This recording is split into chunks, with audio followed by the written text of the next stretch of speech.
साथियों, सुरेखा खान चैनल पे आप सभी का स्वागत है। कैसे आप सभी?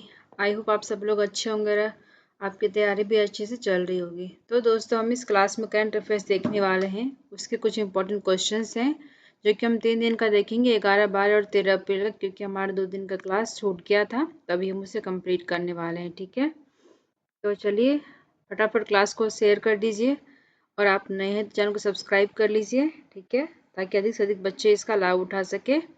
और कुछ क्वेरी होगा तो प्लीज़ कमेंट बॉक्स में कमेंट डाल दीजिएगा, मैं रिप्लाई करूँगी। चलिए, तो हम आज का पहला क्वेश्चन देखते हैं। जेम्स एंडरसन को किस सम्मान से सम्मानित किया गया है? विद विच ऑनर है जेम्स एंडरसन बीन ऑनर्ड? पहला ऑप्शन है नाइटहुड, दूसरा पद्मश्री, तीसरा स्लैमी अवार्ड, चौथा ESPY अवार्ड्स। आंसर क्या हो जाएगा हमारा? Option number A, knighthood award से जेम्स एंडरसन को सम्मानित किया गया है। ये जेम्स एंडरसन है कौन? ये इंग्लैंड के महान तेज गेंदबाज जेम्स एंडरसन को पूर्व प्रधानमंत्री ऋषि सुनक की त्यागपत्र सम्मान सूची में नाइटहुड से सम्मानित किया गया है। यह घोषणा 11 अप्रैल 2025 को की गई थी और रिकॉर्ड तोड़ प्रदर्शन और असाधारण लंबी क्रिकेट पारी के लिए प्रसिद्ध एंडरसन ने 2024 में अंतर्राष्ट्रीय क्रिकेट से संन्यास ले लिया था। ठीक है, अब उन्हें आधिकारिक रूप से सर जिमी एंडरसन कहा जाएगा। मतलब क्या हुआ कि अभी जेम्स एंडरसन जो तेज गेंदबाज हैं उनको नाइटहुड उपाधि से सम्मानित किया गया है, इसीलिए अब उनको सर जिमी एंडरसन आधिकारिक तौर पे कहा जाएगा। ठीक है, तो option A is the correct answer. Next question है, विश्व हवाई अड्डा रैंकिंग 2025 की सूची में कौन शीर्ष पर रहा?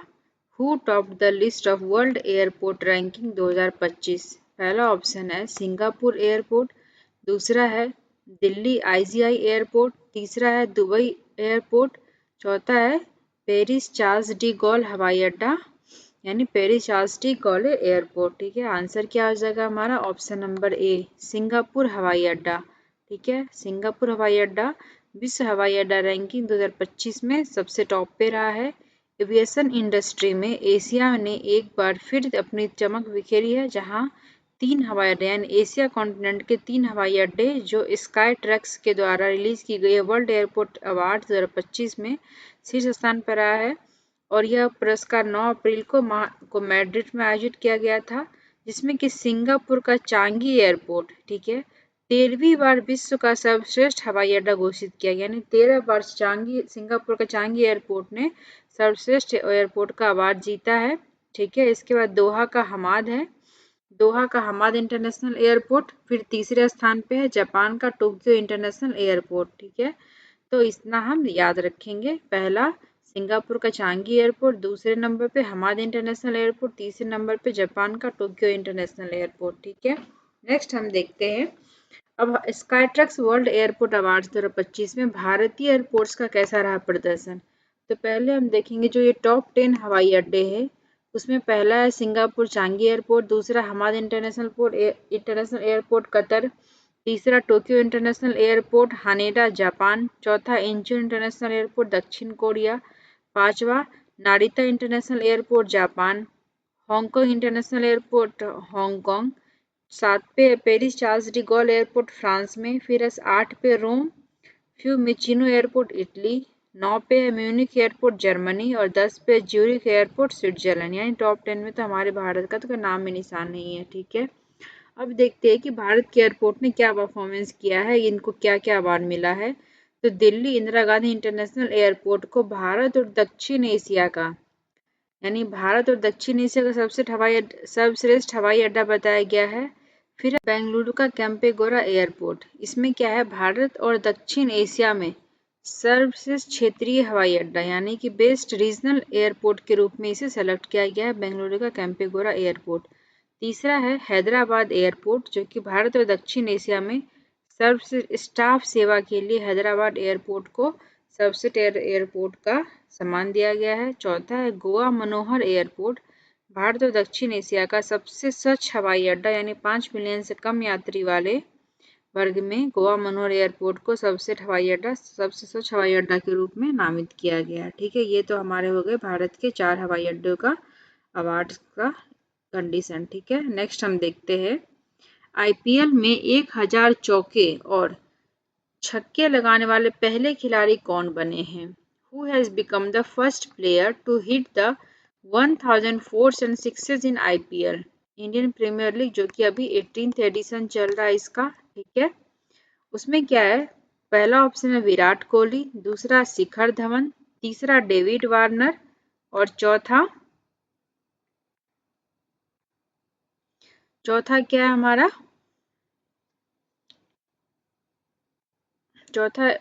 तीसरा डेविड वार्नर, चौथा क्या है, रोहित शर्मा, ठीक है। आंसर क्या आ जाएगा हमारा, विराट कोहली, ठीक है। यानी विराट कोहली को जो है आईपीएल में 1000 चौके और छक्के लगाने वाले पहले खिलाड़ी बन गए हैं।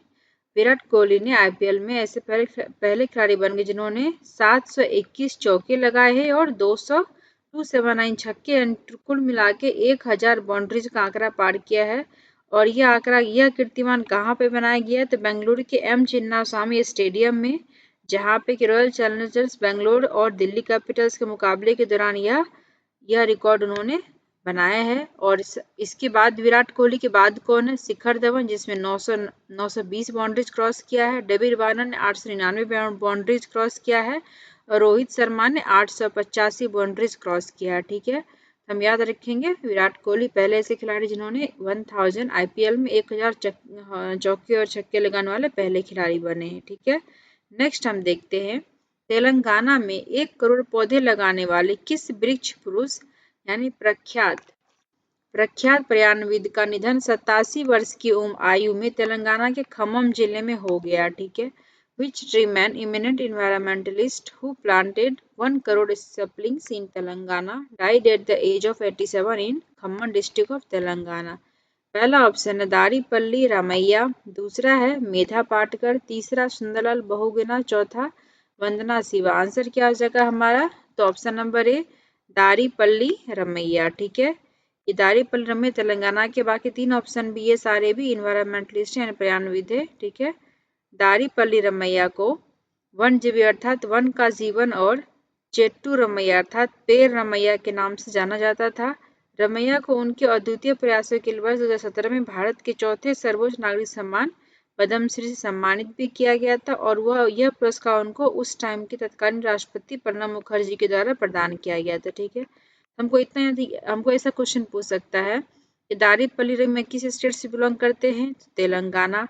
उनका उपनाम क्या है, तो वन जीवी अर्थात वन का जीवन और चेट्टू रमैया यानी अर्थात पेड़ रमैया के नाम से भी इनको जाना जाता था और 2017 में इनको पद्मश्री से सम्मानित किया गया था, ठीक देख सकते फोटो में, ठीक है। तो option A is the correct answer.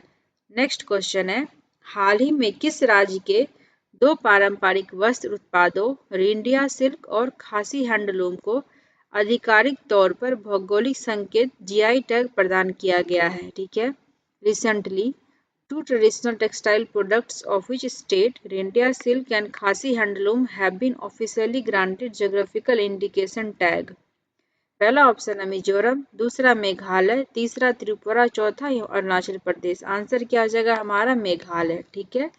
Meghalaya को जो है यह दो पारंपरिक वस्त्र के लिए जीआई टैग प्रदान किया गया है, रिंडिया सिल्क और खासी हैंडलूम। रिंडिया सिल्क का विशेषता क्या है, यह हाथ से बुनी हुई, प्राकृतिक रूप से रंगी हुई और जैविक रूप से उत्पादित है, नैतिक रूप से संग्रहित और हस्त निर्मित हो गया। उमदेन दिवोन क्षेत्र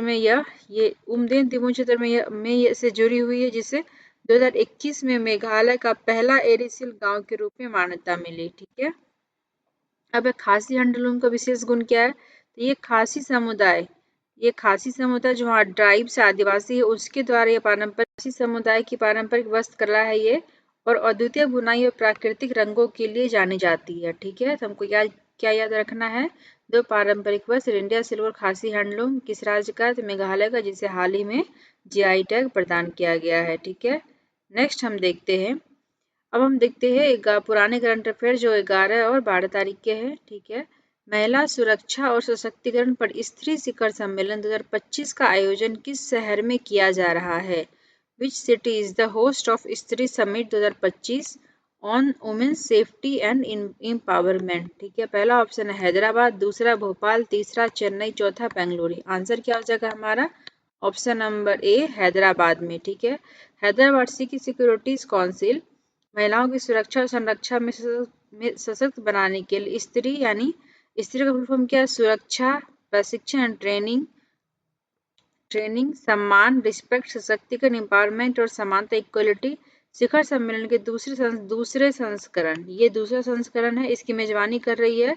शिखर सम्मेलन का उद्देश्य क्या है? तो महिलाओं के सामने आने वाले प्रमुख सुरक्षा चुनौतियों से निपटना और सम्मान, समानता और सशक्तिकरण की संस्कृति को बढ़ावा देना इसका मुख्य उद्देश्य है। ठीक है, तो हमको याद रखना है कि महिला सुरक्षा और सशक्तिकरण पर स्त्री शिखर सम्मेलन कहाँ पे हुआ 2025 का? तो हैदराबाद में, और ये दूसरा संस्करण है। ठीक है, ये दूसरा है।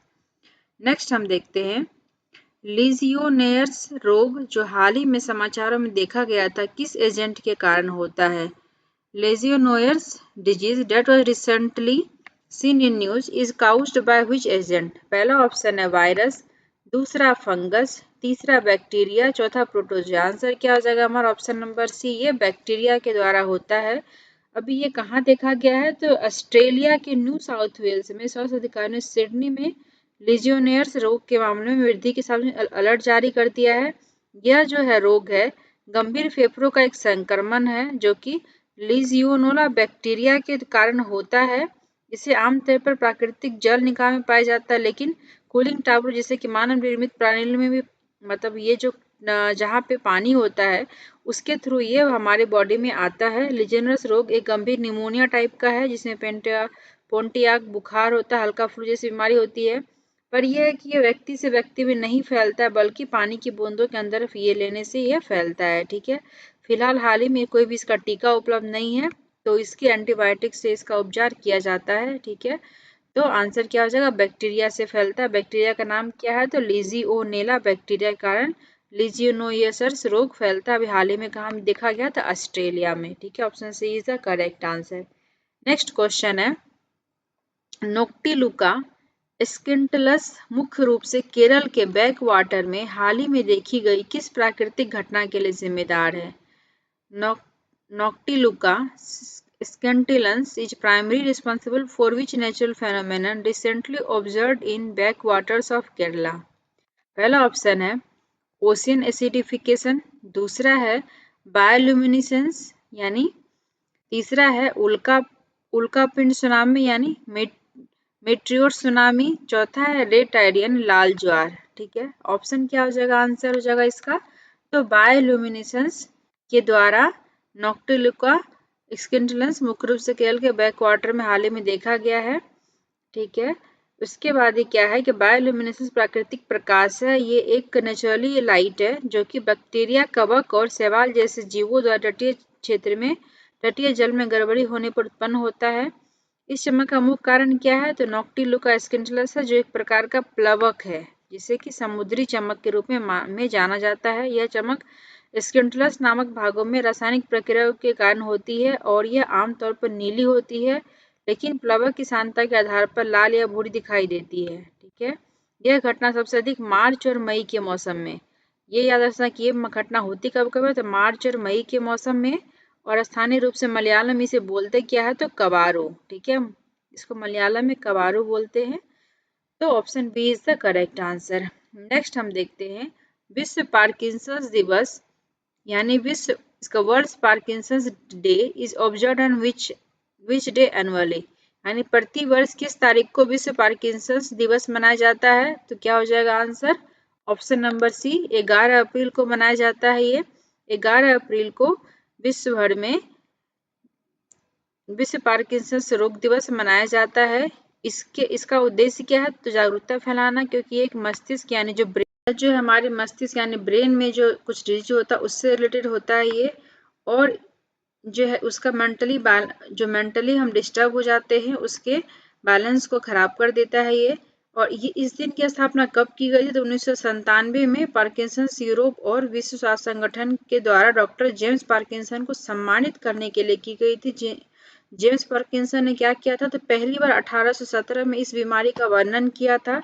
पार्किंसंस डिजीज दुनिया भर में 10 मिलियन से अधिक लोगों को प्रभावित करती है, जिसमें से भारत में लगभग 1 मिलियन मामले हैं। और 2025 का विषय क्या है? तो प्रारंभिक निदान, लक्षणों को समझना और बेहतर परिणामों के लिए जीवन शैली का प्रबंधन करना 2025 का इसका विषय है। ठीक है, हमको याद रखना है। विश्व पार्किंसंस दिवस 11 अप्रैल को मनाया जाता है। नेक्स्ट हम देखते हैं BM-04 एक छोटी दूरी की बैलिस्टिक मिसाइल है जिसे किस संगठन द्वारा विकसित किया गया है?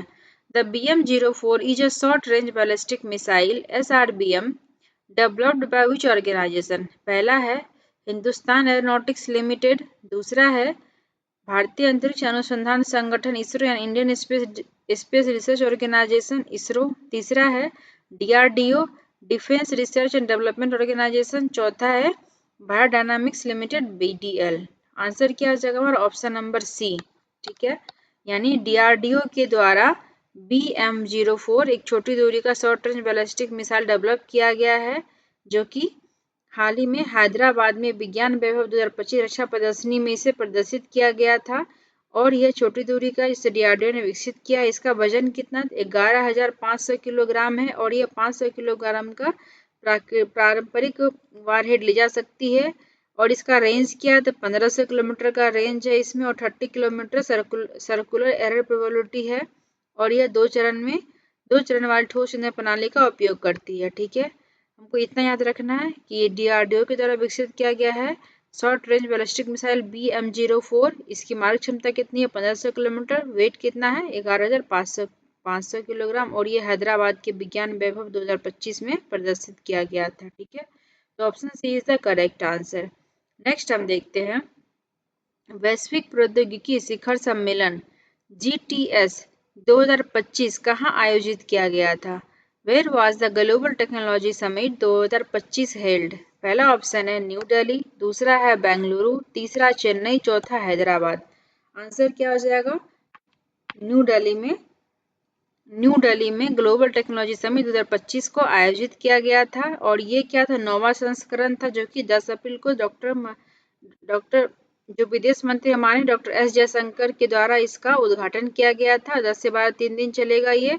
और इसका विषय क्या है? तो संभावना यानी पॉसिबिलिटी। ठीक है, इसका विषय क्या है ग्लोबल टेक्नोलॉजी समिट का? तो संभावना यानी पॉसिबिलिटी। और ये 3 दिन तक चलेगा और 9वां संस्करण है। और डॉक्टर S जयशंकर विदेश मंत्री के द्वारा इसका उद्घाटन किया गया था। ठीक है, आंसर क्या हो जाएगा? ऑप्शन नंबर ए नई दिल्ली। ठीक है, नेक्स्ट हम देखते हैं महत्वपूर्ण खनिज क्षेत्र में आत्मनिर्भरता बढ़ाने के लिए सरकार द्वारा 2025 में शुरू किए गए मिशन का नाम क्या है? What is the name of the mission launched by the government in 2025 to enhance self-resilience in the critical mineral sector? पहला ऑप्शन है राष्ट्रीय खनिज संरक्षण mission, national mineral conservation mission, दूसरा है राष्ट्रीय महत्वपूर्ण खनिज mission, national Critical Mineral mission, तीसरा है स्वच्छ ऊर्जा खनिज पहल, क्लीन एनर्जी मिनरल्स इनिशिएटिव, चौथा है नन ऑफ द एबव यानी कोई भी नहीं। आंसर क्या हो जाएगा हमारा? ऑप्शन नंबर बी यानी national critical mission mineral mission के द्वारा महत्वपूर्ण खनिज क्षेत्र में आत्मनिर्भर बनने के लिए सरकार के द्वारा नेशनल क्रिटिकल मिनरल मिशन को लॉन्च किया गया है। ठीक है, इसमें क्या होगा ताकि आयात की निर्भरता को कम कर सके। इसके लिए हम इस मिशन के में क्या है प्रमुख कच्चे माल की निरंतर आपूर्ति सुनिश्चित करना है और स्वच्छ ऊर्जा लक्ष्यों का समर्थन करता है, जैसे बैटरी, इलेक्ट्रॉनिक्स और नवीकरणीय ऊर्जा प्रणाली जैसे आधुनिक तकनीकों को बनाने के लिए महत्वपूर्ण खनिज महत्वपूर्ण इसमें इसका उल्लेख किया गया। ठीक है, तो आंसर क्या हो जाएगा हमारा? National Critical Mineral Mission NCMM। Option B is the correct answer. Next question है मेडागास्कर में हाल ही में किए गए अध्ययन के अनुसार किस प्रजाति को हंटा वायरस के एकमात्र वाहक के रूप में पहचाना गया है? ठीक है, तो according to recent study in Madagascar which species was identified as the exclusive carrier of the hanta virus? पहला ऑप्शन है ब्लैक रेट यानी काला फ्रूट बैट यानी फल चमगादड़, तीसरा है मॉस्किटो फिश यानी मच्छर मछली, चौथा है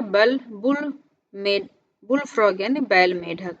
आंसर क्या हो जाएगा हमारा? Option number B. ठीक है, सॉरी ऑप्शन नंबर ए काला चूहा।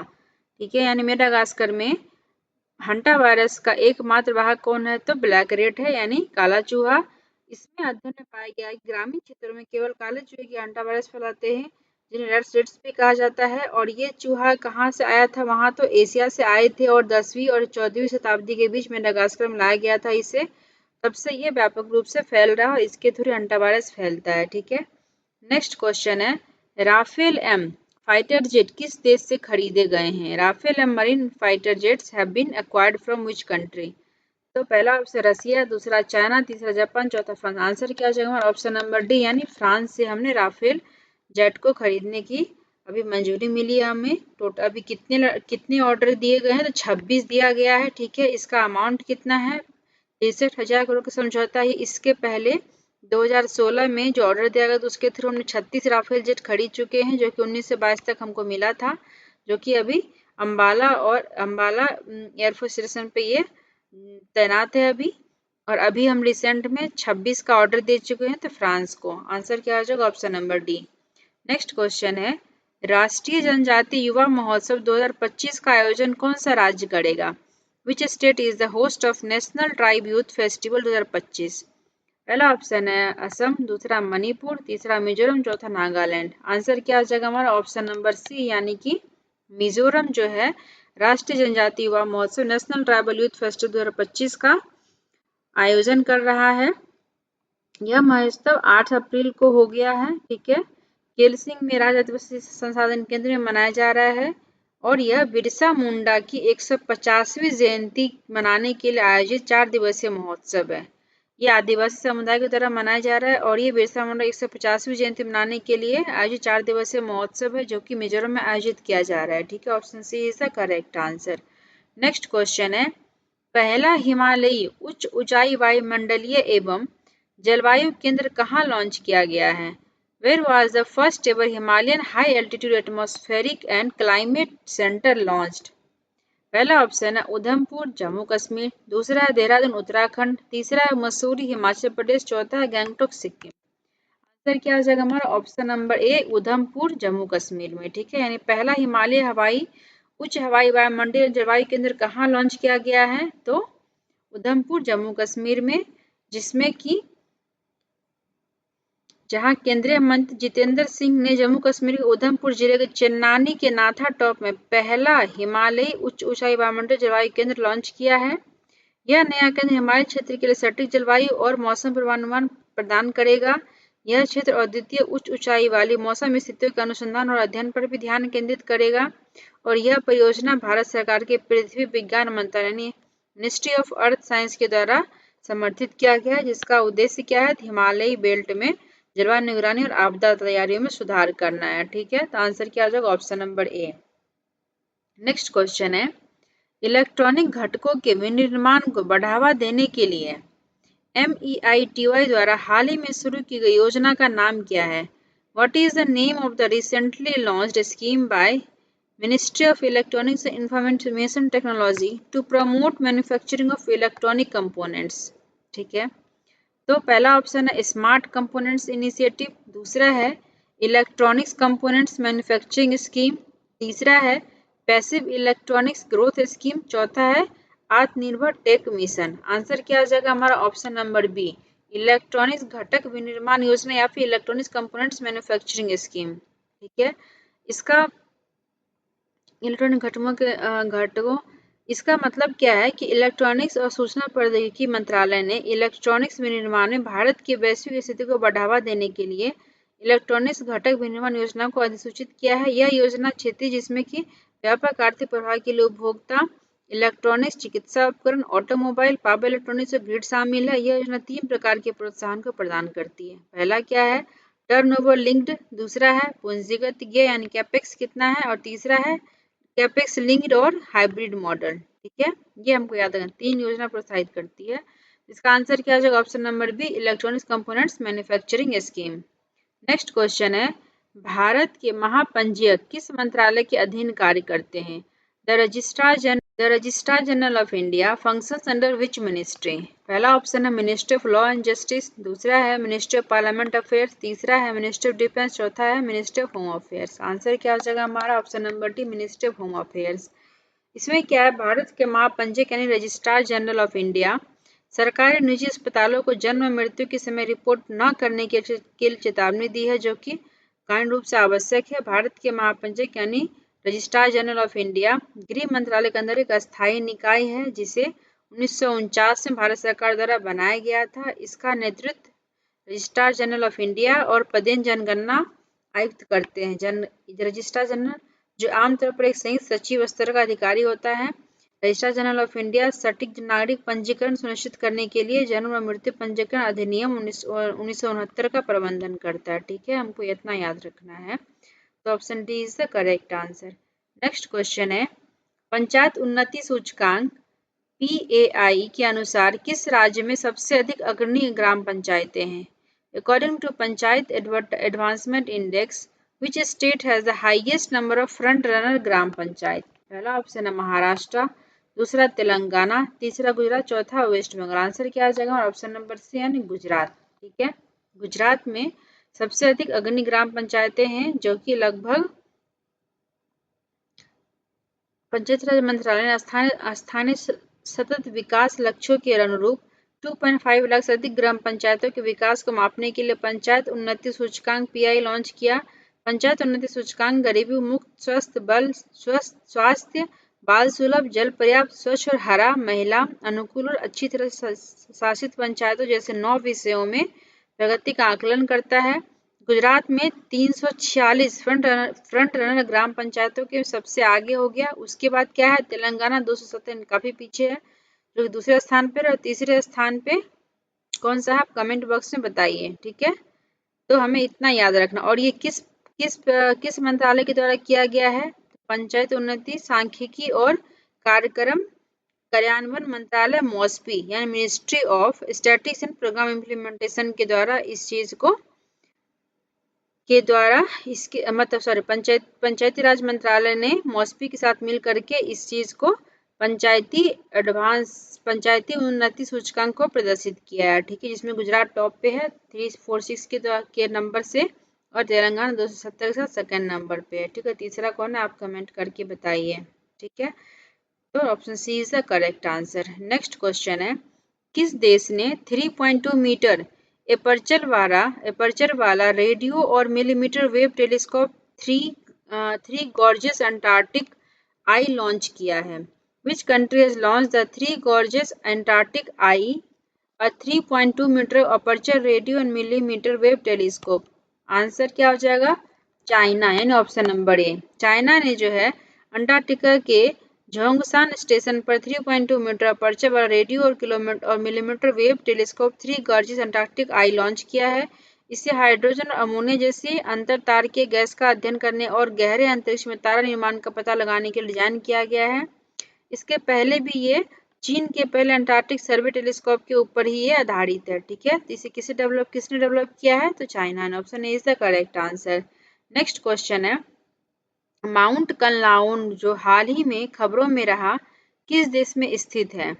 Mount Kanlaon that was recently seen in news is located in which country? पहला ऑप्शन है इंडोनेशिया, दूसरा जापान, तीसरा वियतनाम, चौथा फिलीपींस। आंसर क्या हो जाएगा? ऑप्शन नंबर डी यानी फिलीपींस में जो है माउंट कलाउन देखा गया। हाल ही में फिलीपींस के उत्तर मध्य निग्रोस द्वीप में स्थित माउंट कलाउन नामक एक स्ट्रेटोवोल्केनो फटा है जिसमें कि और यह निग्रोस का सबसे ऊंचा पर्वत और दुनिया के 42वीं सबसे ऊंची द्वीप चोटी है और यह प्रशांत रिंग ऑफ फायर का भी हिस्सा है। ये और फिलीपींस में सक्रिय ज्वालामुखी में से एक है। ये 1866 के बाद से विस्फोट ज्यादातर छोटे फ्लैट के विस्फोट रहे हैं जिनके आसपास हल्की राख गिरती है। ठीक है, हमको याद रखना है कि ये कहाँ फटा है, तो फिलीपींस में माउंट कनलाउन ज्वालामुखी। ठीक है, नेक्स्ट क्वेश्चन है, हाल ही में चर्चा में रहे पल्सर फ्यूजन द्वारा विकसित सनबर्ड क्या है? What is sunbird developed by Pulsar fusion which was in news recently? पहला ऑप्शन है एक नया मौसम उपग्रह न्यू वेदर सैटेलाइट, दूसरा है एक परमाणु संलयन संचालित रॉकेट यानी न्यूक्लियर फ्यूजन पावर्ड रॉकेट, तीसरा है एक मानव रहित हवाई अड्डा यानी एन अनमेन्ड एरियल व्हीकल और चौथा है एक गहरे समुद्र अन्वेषण यान a deep sea exploration vehicle. ठीक है, आंसर क्या आ जाएगा? ऑप्शन नंबर बी यानी एक परमाणु संलयन संचालित रॉकेट है ये न्यूक्लियर फ्यूजन पावर्ड रॉकेट। क्या है? तो जो हाल ही में जो चर्चा में रहा है पल्सर फ्यूजन द्वारा विकसित सनबर्ड क्या है? तो एक nuclear nuclear fusion powered rocket. ठीक है, option B is the correct answer. Next question है, हाल ही में कैलिफोर्निया के तट पर शैवाल प्रस्फुटन के कारण सी लायंस आक्रामकता का क्या कारण है? What is the reason for the aggression in sea lions due to recent algae blooms of the coast of California? पहला ऑप्शन है ओवर फिशिंग यानी अत्यधिक मछली पकड़ना, दूसरा है प्लास्टिक पॉल्यूशन, तीसरा है न्यूरोटॉक्सिन का निकलना, रिलीज ऑफ न्यूरोटॉक्सिन, चौथा है जलवायु परिवर्तन के कारण तापमान में वृद्धि यानी increase in temperature due to climate change. Answer क्या हो जाएगा हमारा? एक न्यूरोटॉक्सिन का निकलना, ऑप्शन सी। ठीक है, यानी जो कैलिफोर्निया के तट पर जो शैवाल प्रस्फुटन हो रहा है उसका रीजन क्या है? तो एक न्यूरोटॉक्सिन का निकलना, option C is the correct answer. Next question है, ब्लू वॉशिंग शब्द का उपयोग हाल ही में किसके पुनर्वर्गीकरण का वर्णन करने के लिए किया गया है? The term blue washing has been used to describe the recent reclassification of, पहला ऑप्शन है वेस्ट टू एनर्जी इंसिनरेशन यानी अपशिष्ट से ऊर्जा भस्मीकरण उद्योग, दूसरा है सोलर पावर प्लांट्स यानी सौर ऊर्जा संयंत्र, तीसरा है विंड पावर फार्म्स यानी पवन ऊर्जा फर्म, चौथा है जल विद्युत परियोजना यानी हाइड्रो इलेक्ट्रिक प्रोजेक्ट्स। आंसर क्या हो जाएगा हमारा? Option number A. ठीक है, यानी ब्लू वॉशिंग शब्द का प्रयोग किसके पुनर्वर्गीकरण का वर्णन करने के लिए किया गया है? तो waste to energy incineration industry के लिए। ठीक है, option A is the correct answer. Next question है, वर्तमान परिप्रेक्ष्य में क्रिटिकल मिनरल्स की क्रिटिकलिटी किस पर निर्भर करती है? In the current context the criticality of critical minerals depends on, पहला ऑप्शन है साइज ऑफ मिनरल यानी खनिज के आकार पर, दूसरा है वैज्ञानिक अनुसंधान यानी साइंटिफिक रिसर्च, तीसरा है डिफेंस सेक्टर रिक्वायरमेंट्स ओनली, चौथा है technological demand and supply risk. Answer क्या हो जाएगा हमारा? Technological demand and supply risk यानी तकनीकी मांग और आपूर्ति जोखिम पर जो है ये क्रिटिकल मिनरल्स की क्रिटिकलिटी जो इस बात पर निर्भर करती है, यानी option D is the correct answer. Next question है, हाल ही में भारत सरकार ने खनिजों की नीलामी के लिए कौन सा विशेष अधिकार केंद्र सरकार को दिया है? Recently the government of India has given which special right to the central government for auctioning of minerals?